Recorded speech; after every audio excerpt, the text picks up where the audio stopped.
Now that we know about the codes of practice in the construction industry, how do we coordinate and implement these programs?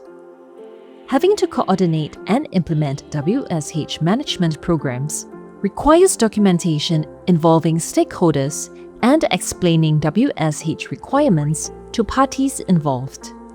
And these are just some examples. If you are coordinating WSH management programs, you need to, firstly, document the WSH roles, responsibilities, and authorities of employees.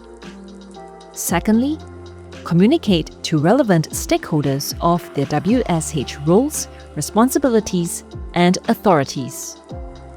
Thirdly, conduct a consultation process with the stakeholders.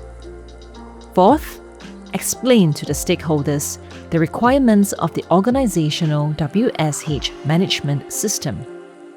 Finally, gather resources for the implementation of WSH management programs. The key personnel involved in the implementation of WSH management program are the occupier, employer, persons at work, WSH officer, and safety supervisor. These key personnel will have different WSH roles. Let's start with the occupier of a workplace. The occupier takes reasonably practicable measures to ensure the workplace, the means of access to all degrees from the workplace and any machinery, equipment, plant, article, or substance are safe and pose no risk to persons at work or employees. The second key personnel is the employer. The employer should take reasonably practicable measures to ensure the safety and health of its employees and other persons in the workplace. Maintain a safe work environment for all persons at the work site and ensure that they are not exposed to hazards. Ensure that adequate safety measures are taken with respect to any machinery, equipment, plant, article, or process used by those persons. Develop and implement procedures for dealing with emergencies. And lastly, ensure that all information, training, and supervision are provided. The third key personnel are the persons at work. They should use suitable appliances, protective clothing, convenience, and equipment provided by the workplace in the proper manner to ensure safety, health, and welfare while at work. Cooperate with his employer or principal and any other person to comply with the provisions of the WSH Act.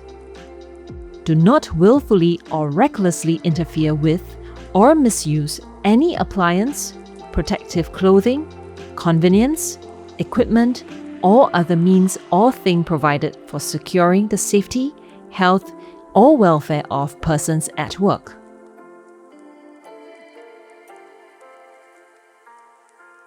Wonderful! You have done well to cover 3 out of 5 key personnel. What do you think about the roles of the WSH officer and the safety supervisors? Let's find out. Here is the list of job descriptions.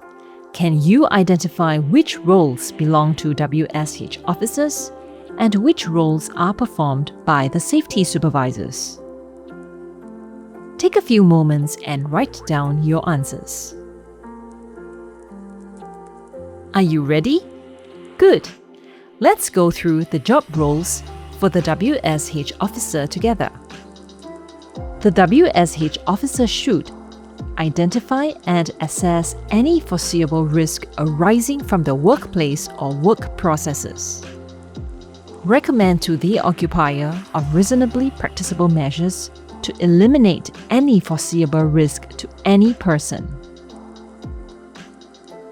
Where it is not reasonably practicable to eliminate the risks, to recommend such reasonably practicable measures to minimize the risks and such safe work procedures to control the risk, and to assist the occupier in implementing the measure or safe work procedure.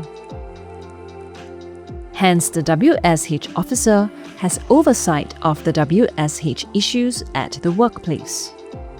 In partnership with the WSH officers, the safety supervisors ensure that the provision under WSH Act and relevant WSH-related regulations are complied with, promote safe conduct of work in the workplace, and liaise with the WSH officer or the WSH coordinator on safety and health matters.